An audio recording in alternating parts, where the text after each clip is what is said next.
Hey guys, it's Phoenix Automotive here again, and in this video we're looking at a Honda Accord 2017. Now depending on your car, what you need to do is send us a picture of the dash, the year of the car, the model, and also for this particular model we're looking at the 12.1 inch screen. Now there are three different types of harnesses which I'm holding right here. For us to determine which harness to send you can be a little bit difficult. We can only ask you to give us the most information that you have. So that is the picture of the car, what year is the car, and then what the model is. Also, what the capacity of the engine is. Maybe if it's a 2.0 liter or 2.4 liter. But we really don't know until you give us this information and we look at the back connections. So we can try to send you the correct connection. If that doesn't work, we have two other harnesses to test. So in this car, we know it's a 2017 Accord and it's a base model. So it means it's a 2.0 liter. And so it's going to be using the low end trim for the harness. So this is medium. This is high. And then this is the low end. So the low end, there's not too many connections. High, medium. We'll have pictures of these on the website, you can check. So let's put this away.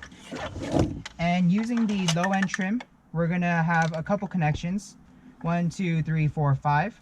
This is the radio antenna, and these other connections you're just going to find a connection to. This right here is the box that you're going to connect. So the box actually connects to itself. If we do it right here, like so. Now that we have majority of the connections made, we're going to plug it into the top here. Also want to mention, you might get this. This is for the hazard button. It's a blue and purple wire. We connect this to the top right here. So this car has a factory hazard button. We're going to disconnect this. And this one would probably go kind of an extension piece, like so. And then into here. Doesn't fit. Oh, sorry. Not into here.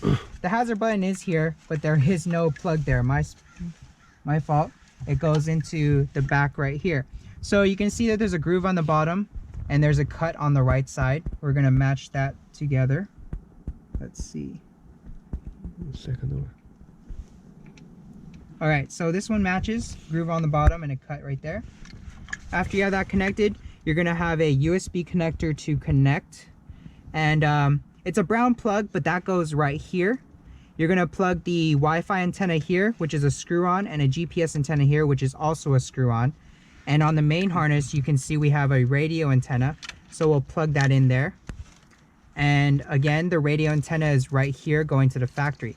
So pretty straightforward, not too many connections. Let's connect them and see what happens.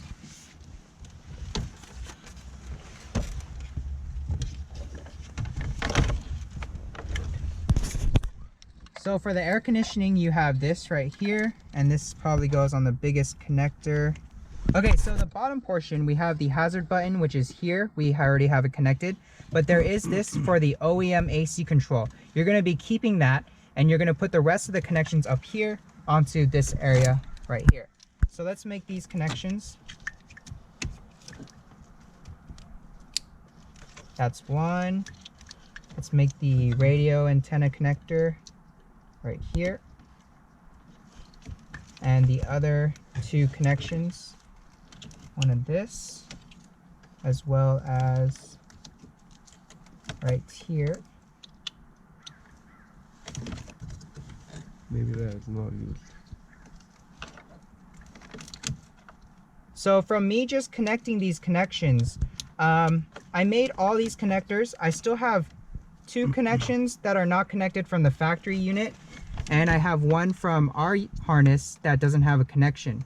This is similar to our other 15-inch unit that also doesn't have a connection to it. So here is a USB, factory USB. Again, it will be a brown connector going to here, and one of them will be looking like this that you plug in. The other one we route to the glove compartment box. So not too many connections. Let's put them in to the cart. Oh, last but not least, I forgot. If you have factory backup camera, the harness has a male RCA for camera, and there will be another connection that you connect to the huge connector right here. It will be a female labeled camera. So the male goes to female, connect that. Let me go get that so it'll work. So this is the connection I'm talking about. This is for like aftermarket, if you want to do an aftermarket camera, if you want to do aftermarket sound, or if you want, so there's also a video out for external monitors, but I'm going to be looking for camera. So this one is labeled camera right here. It's a female, labeled camera. And I am going to plug it into this top one right here because that's what the shape is and the number of pins are. So we plug that in, the female camera goes to male camera on the main harness. That should be your backup camera. Let's plug this in. I guess we can check the hazard button and they do work. And if we put this through here, let's turn on the vehicle. This is a 12.1 inch screen.